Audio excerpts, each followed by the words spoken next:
आचार्य जी, जिस तरह से हम देख रहे हैं कि फिलहाल एक बड़ा भव्य आयोजन तो किया जा रहा है, लेकिन 22 तारीख का इंतजार था। उससे पहले आज प्रधानमंत्री मोदी यहां पर पहुंच रहे हैं और अयोध्या वासियों को कई बड़ी सौगात देंगे।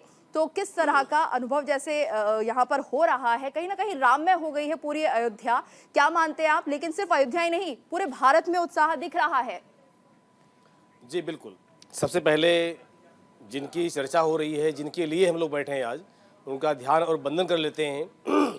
लोकाभिरामं रणरंगधीरं राजीवनेत्रं रघुवंशनाथं कारुण्यरूपं करुणाकरं तं श्रीरामचंद्रं शरणं प्रपद्ये। श्रीरामचंद्रम शरणं प्रपद्ये। ऋतु जी, मुझे लगता है कि मेरे दुपट्टे को देख करके आप समझ गई होंगी कि आज मेरा विषय क्या है और क्या मैं उत्तर देने वाला हूँ।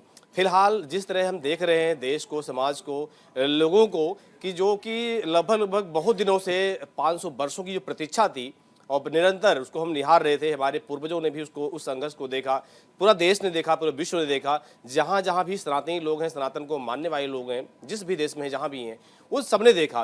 लेकिन आज वो हमारी जो कल्पना थी, हमारी जो आशा थी, हमारी जिज्ञासा थी, आज ईश्वर की कृपा से मोदी जी के अंदर वो अंशा अवतार प्रकट होकर के भगवान आज पूर्ण कर रहे हैं उसको। और एक कहावत है कि जथा राजा तथा प्रजा, ये पुरानी कहावत है, चरितार्थ है। तो आज वो जो कहावतें, ये श्लोक जो है चरितार्थ हो रहा है।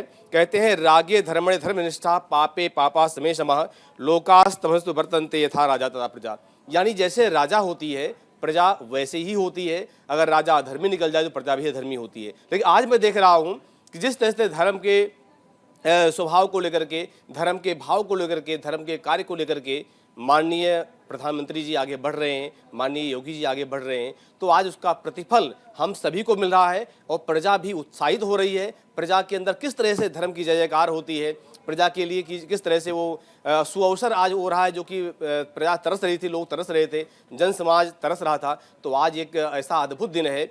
और क्या ये चीज़ें पहले भी हो सकती थी? लेकिन नहीं, शायद ईश्वर की यही इच्छा थी या राम जी की यही मर्जी थी या राम जी की यही इच्छा थी। तो आज ये उत्साह का जो दिन है, हम सबके लिए, पूरे देशवासियों के लिए, यहाँ तक पूरे विश्व के लिए, क्योंकि विश्व में अयोध्या एक ही है। 7 पुरियों में, जो 7 पुरियाँ मोक्षदायिनी कही जाती हैं, उन पुरियों में से अयोध्या प्रथम पुरी कही जाती है। यहाँ तक कि भी कहा जाता है कि जो तीर्थराज प्रयाग हैं, राम नवमी पर, चैत्र नाम नवमी पर आकर के सरयू में स्नान करते हैं, अयोध्या में राम का दर्शन करते हैं और अपने दोषों को, अपने पापों को वहाँ छोड़ते हैं। इस तरह से अपने आप को स्वच्छ करते हैं, निर्मल करते हैं, धवल करते हैं। तो ये कथाएं, लोक कथाएं अनंत हैं, आज से नहीं, आदिकाल से अनंत हैं।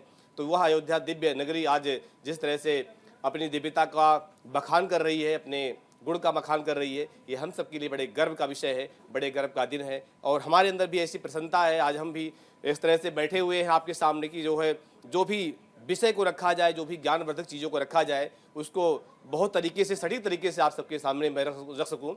जी।